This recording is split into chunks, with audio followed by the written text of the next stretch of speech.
اللہ اللہ اللہ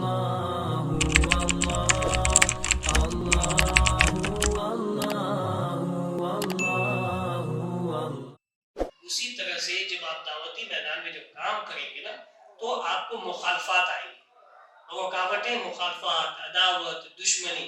اب اس وقت ہم کیا کریں گے؟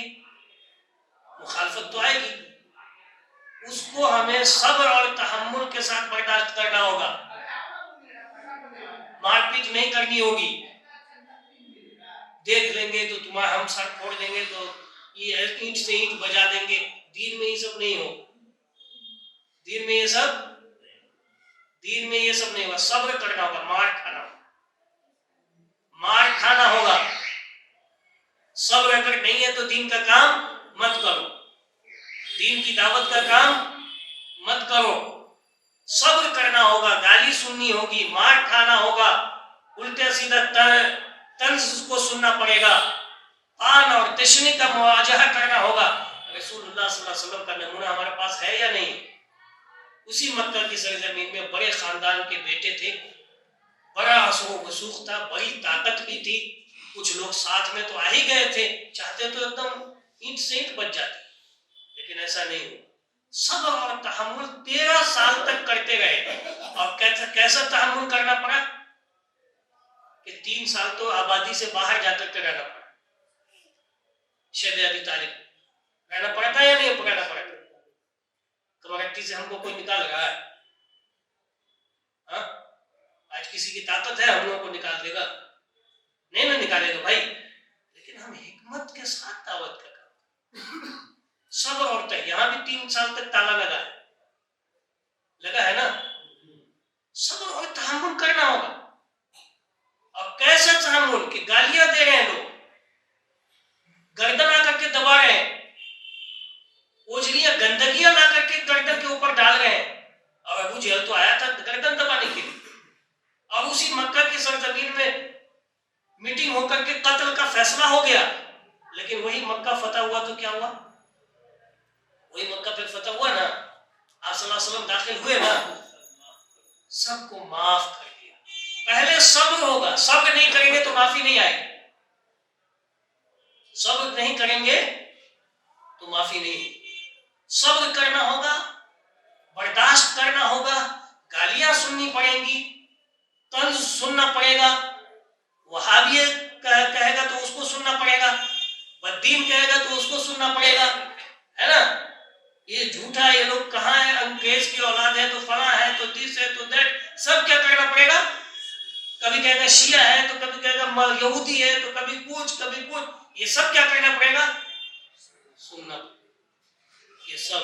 اور لاسٹ میں مار کھانے کی نوبت آتی ہے، لاسٹ اس کو بھی برداشت کرنا، تب جا کر کے یہ دین پھیلے گا، تب یہ دین آگے بڑھے گا، تب لوگ سمجھیں گے کہ ارے اس دین میں کچھ نہ کچھ ضرور، اس مسلک میں کچھ نہ کچھ ہے، اس کو سمجھنے کی کوشش کرو، ہے نا؟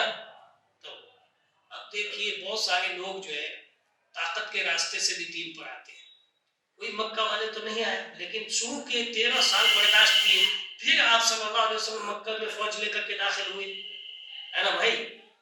ابھی تو وہ نہیں ہے صورتحال کہ آپ فوج لے کے گھومیں گے، ہے نا؟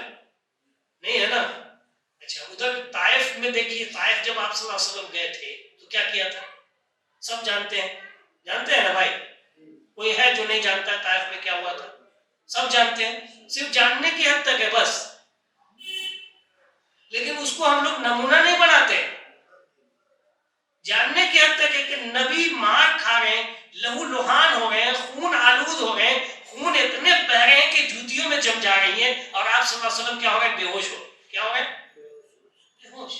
اور پھر اس کے بعد انہی لوگوں نے حنین کے موقع پر آ کر کے حملہ بھی کیا، جنگ بھی ہوئی حنین کی، پھر حنین میں جب شکست ہوئی کافروں کو تو وہ بھاگ کھڑے ہوئے، حوازن اور ثقیف والے کہاں؟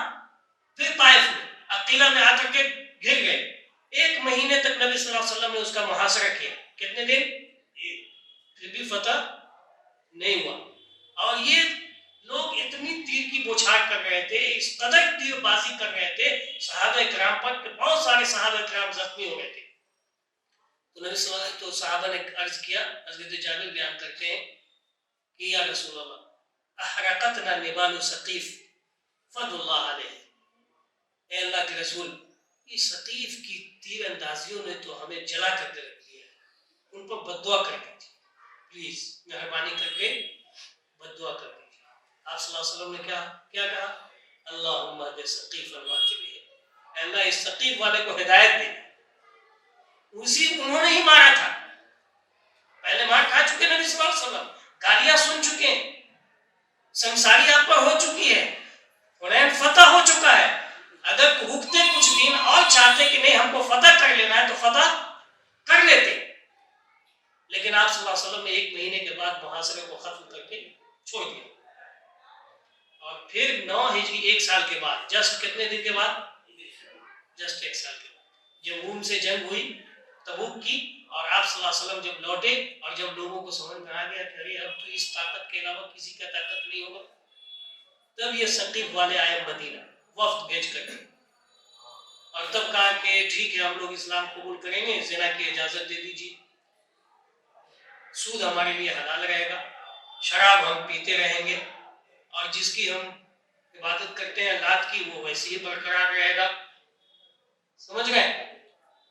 ہاں، نبی صلی اللہ علیہ وسلم کا اس دین میں تو یہ ساری چیزیں حرام ہیں، زنا حرام ہے، ولا تقربوا الزنا انه كان فاحشة وساء سبيلا، اس سے قریب بھی نہیں جانا، اس سے مقدمات میں بھی نہیں جانا، اور ربا یا ایھا الذین آمنوا اتقوا اللہ وذروا ما بقي من الربا، اے ایمان والو اللہ سے ڈرو اور ربا کو چھوڑو، سود کو، شراب یہ تو ام الخبائث ہے، تمام برائیوں کی جڑ ہے، یہ کیسے حلال ہو سکتا ہے؟ ختم، کسی چیز کی اجازت نہیں ملے گی تم کو۔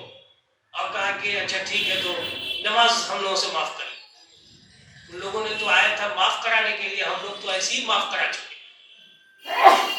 وہ ابھی اسلام نہیں لائے تھے، اور کہا تھا کہ اسلام ہم کو جو ہے ہم لوگ سے نماز معاف کرا دیجیے۔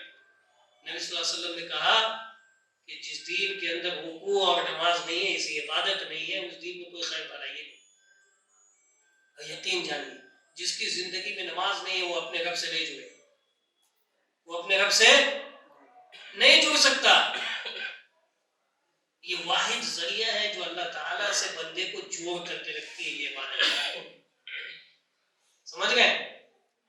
آپ صبح اٹھتے ہیں فجر پڑھتے ہیں، ہے نا، یعنی پہلے اللہ تعالیٰ کی عبادت ہو، پھر مشغولیت میں آ گئے، ایک لمبا وقفہ چلا مشغولیت کا، پھر مشغولیت کے درمیان ظہر، پھر اس کے بعد تھوڑا آرام یا مشغولیت ہے، پھر ٹھیک عین مشغولیت اثر کا ٹائم ہوتا ہے، پھر وہاں پر اللہ سے جو، اس لیے کہ انسان بہت غفلت میں رہتا ہے اس ٹائم، شام ہوئی مغرب، سونے کی تیاری اب کر رہے ہیں، کھا پی کر کے عشاء، یہ 24 گھنٹے کی عبادت ایک ایسی ہے، عظیم ایسی عبادت ہے جو بندے کو جوڑ کر کے رکھتی ہے نا بھائی؟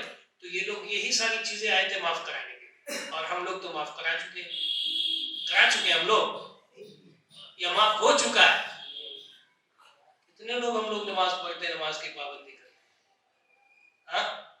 لیکن جب یہ وقت آیا تھا، اب یہ دیکھیے اصل بات کی طرف آتے ہیں کہ جب یہ وقت آیا، نبی صلی اللہ علیہ وسلم نے ان لوگوں کو مسجد میں ٹھہرایا، کہا کہ الگ سے ان کا خیمہ لگاؤ، بڑے لوگ آئے ہیں، ان کی ضیافت کرو، مہمان نوازی کرو ان کی، اور ان کو نماز دیکھنے دو، قرآن سننے دو۔